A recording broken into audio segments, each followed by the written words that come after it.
잔칫날의 균열 윤희의 집은 명절 아침답게 소란스러웠다. 거실에는 잡채와 전 냄새가 뒤섞여 가득하냈고 부엌에서는 크고 작은 그릇들이 부딪히는 소리가 쉼없이 울려 퍼졌다. 윤희는 앞치마를 매만지며 잠시 창밖을 바라보았다. 겨울 햇살이 마당에 스며들었지만 마음속에는 알 수 없는 불안이 가득하랬다. 큰 며느리인 윤희는 올해로 58살, 오랫동안 집안 살림을 도맡아 왔고 명절이면 늘 중심에 서 있었다. 겉으로는 다정하고 웃음을 잃지 않는 성격이었지만 마음 깊은 곳에는 나만 희생하고 있다 하는 감정이 켜켜이 쌓여 있었다.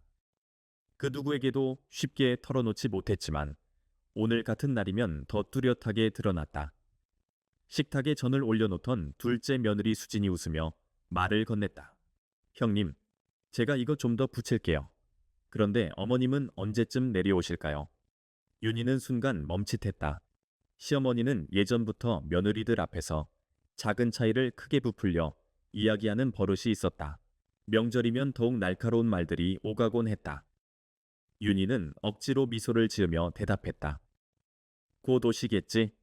어머님이 요즘 건강이 좀 안 좋으셔서. 말을 이어가려는 순간 대문이 덜컥 열렸다. 작은 고모가 어머니를 부축하며 들어왔다. 어머니의 걸음걸이는 예전보다 훨씬 느렸고 손에 쥔 지팡이는 그녀의 무게를 다 받아내지 못하는 듯 보였다. 그럼에도 불구하고 어머니의 눈빛은 여전히 날카롭고 살아있었다.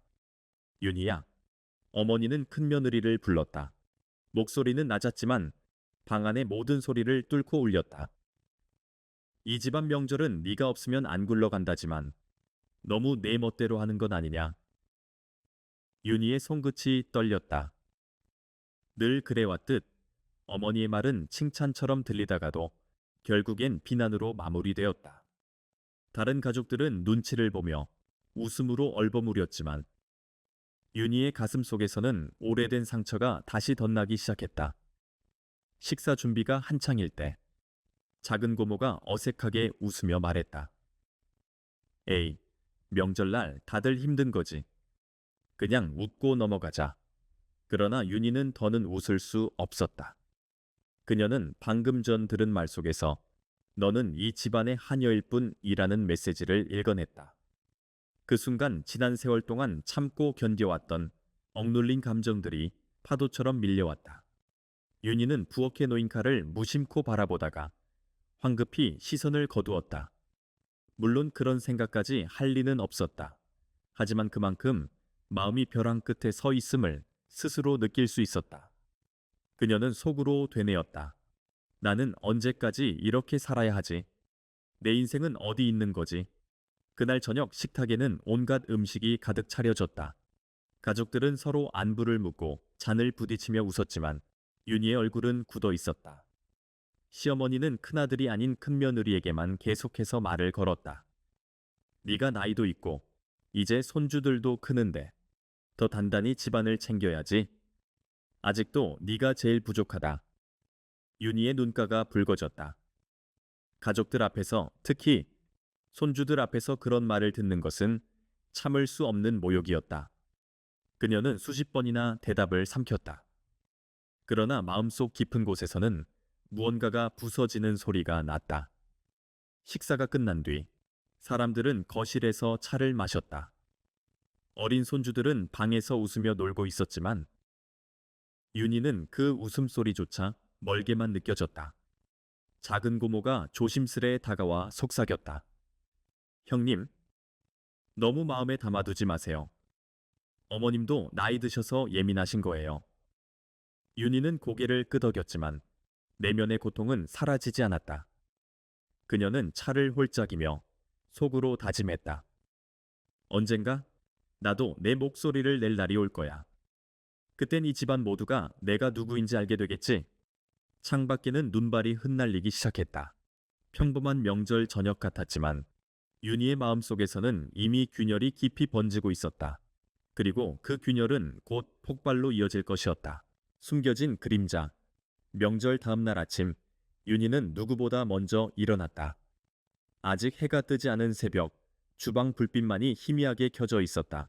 그녀는 아무도 없는 공간에서 조용히 전날의 잔해를 치우며 긴 숨을 내쉬었다.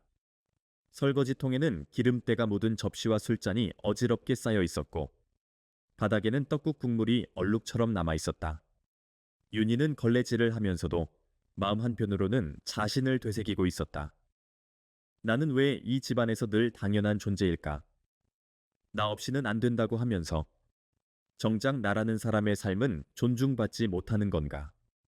그녀의 생각은 곧 지난 세월로 흘러갔다. 결혼 초 남편은 따뜻한 사람이었지만 언제부턴가 집안 문제 앞에서는 늘 뒤로 물러섰다. 윤희가 시어머니와 동생들, 친척들의 요구를 홀로 감당해야 했고 그 과정에서 큰 며느리니까 라는 이유가 모든 고통을 합리화했다.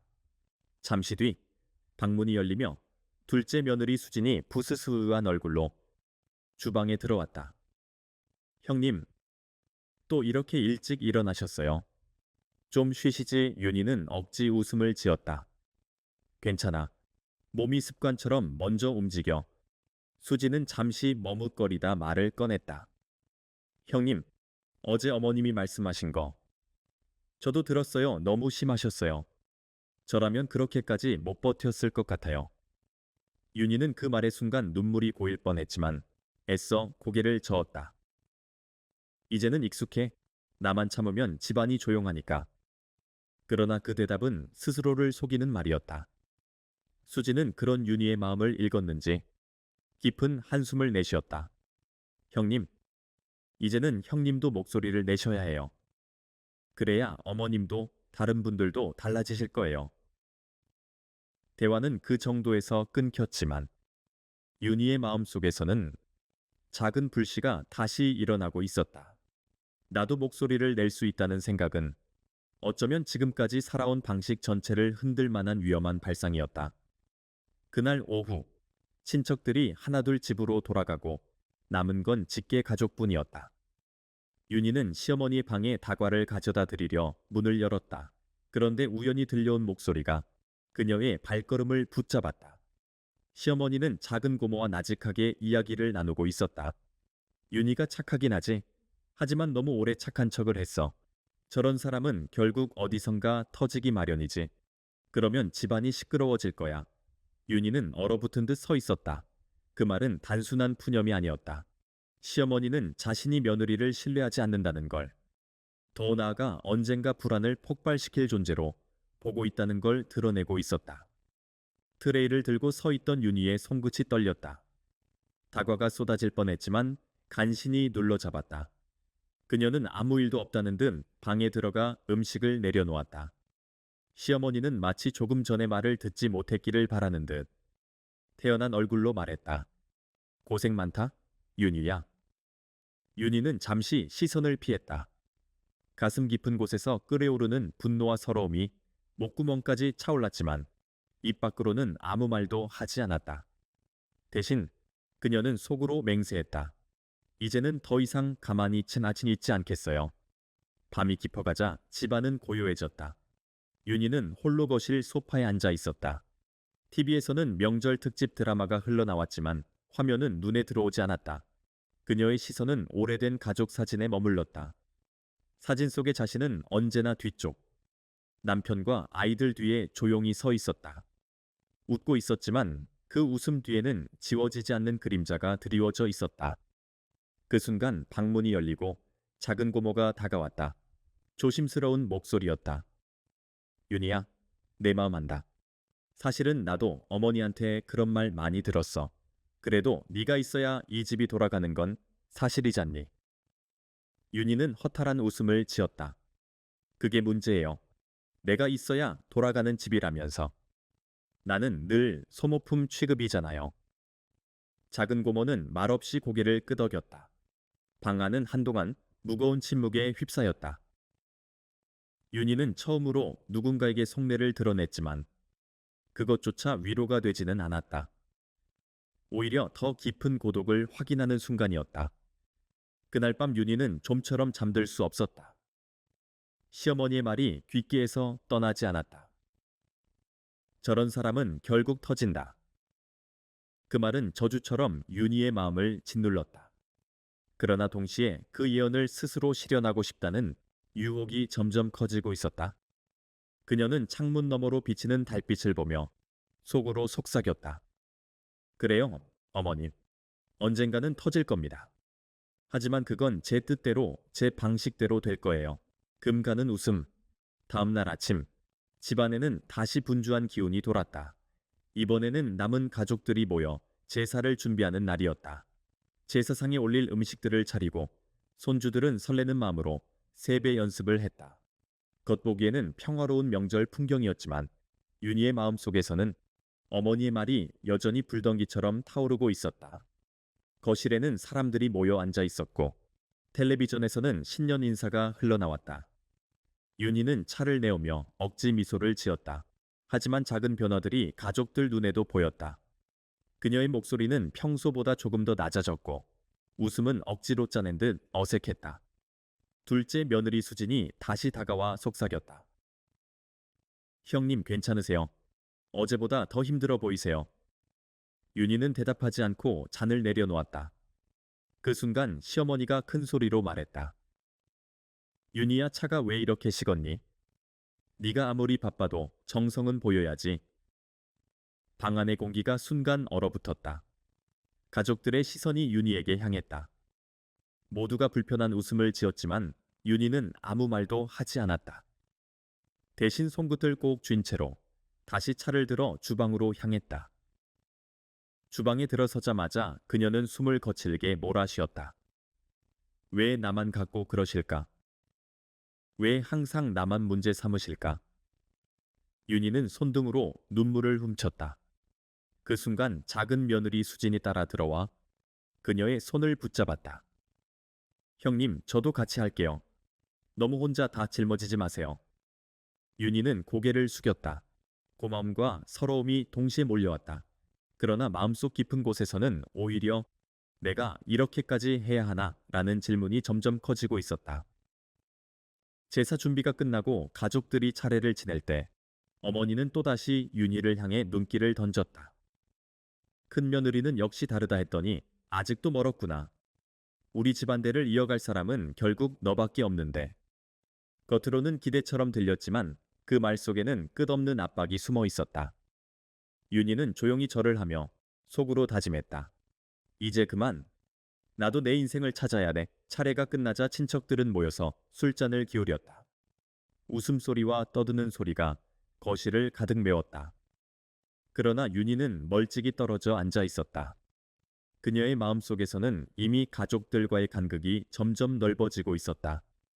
어느 순간 작은 고모가 다가와 앉았다. 윤희야, 나도 내 마음 알아. 하지만 집안이라는 게 원래 그래. 참고 넘어가야지. 그렇지 않으면 다 무너져. 윤희는 차갑게 웃었다.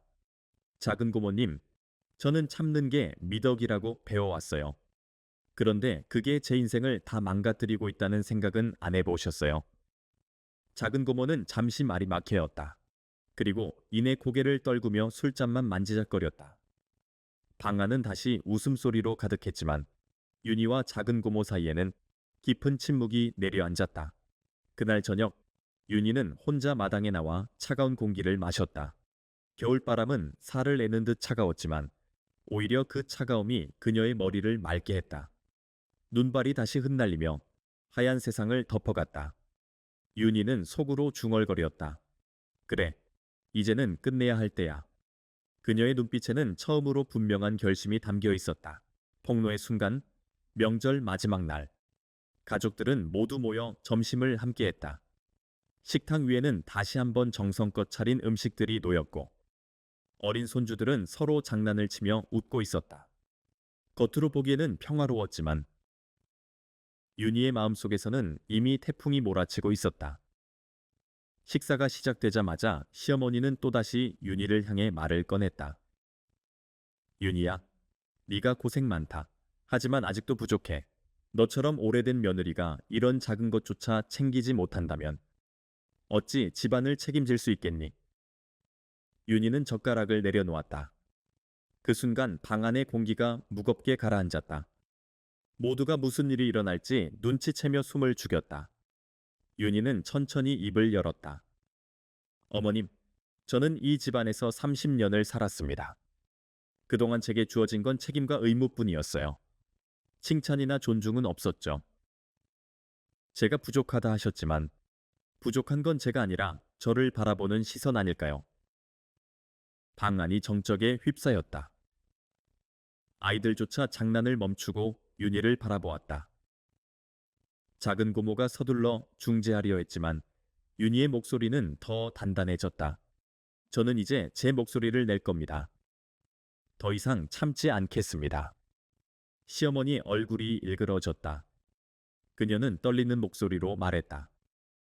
이런 자리에서 감히 네가. 그러나 윤희는 더는 물러서지 않았다. 그녀는 자리에서 일어나 가족들을 하나하나 바라보며 말했다. 여러분 모두 제 희생 위에서 편히 지내왔습니다. 제가 없었다면 이 집안 명절은 유지되지 않았을 겁니다. 그런데도 저를 소모품처럼 취급했죠. 하지만 오늘부터는 다를 겁니다. 저는 제 인생을 찾을 겁니다. 방 안은 폭풍처럼 뒤흔들렸다.